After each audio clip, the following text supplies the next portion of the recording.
wengi hurudi pia kurejesha zile fadhila. Kwa hiyo tunapokuwa na program, umeuliza swala zuri sana. Je, wanasaidiaje kupatikana kwa fund? Wanachanga kwa nature ya miradi. Na wakati anaelezea katibu alieleza vizuri sana kwamba sisi tumekuwa na miradi tofauti tofauti kulingana na mahitaji ya wafadhili, lakini wakati mwingine kulingana na mahitaji ya jamii yetu.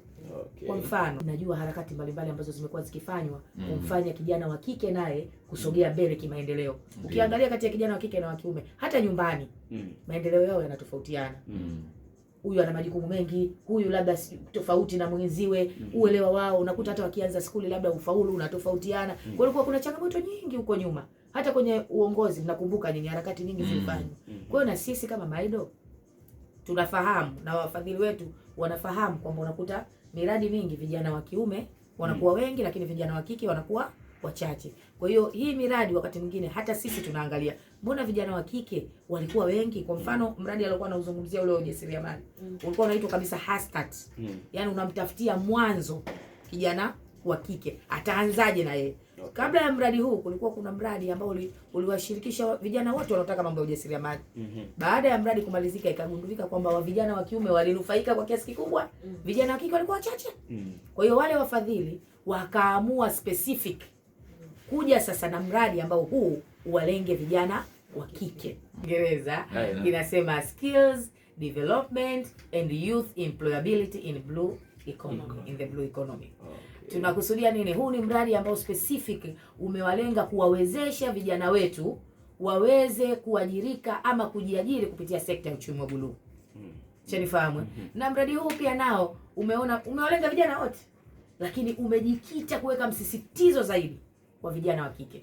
Kwa nini? Nyinyi ni mashuhuda au sote ni mashuhuda humu ndani.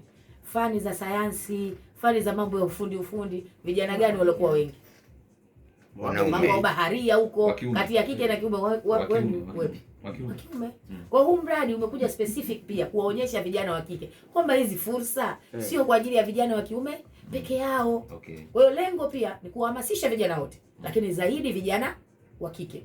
Ili na wao waweze kuona kumbe kuna fursa zinapatikana kwenye masuala ya sayansi na mambo ya uchumi wa buluu.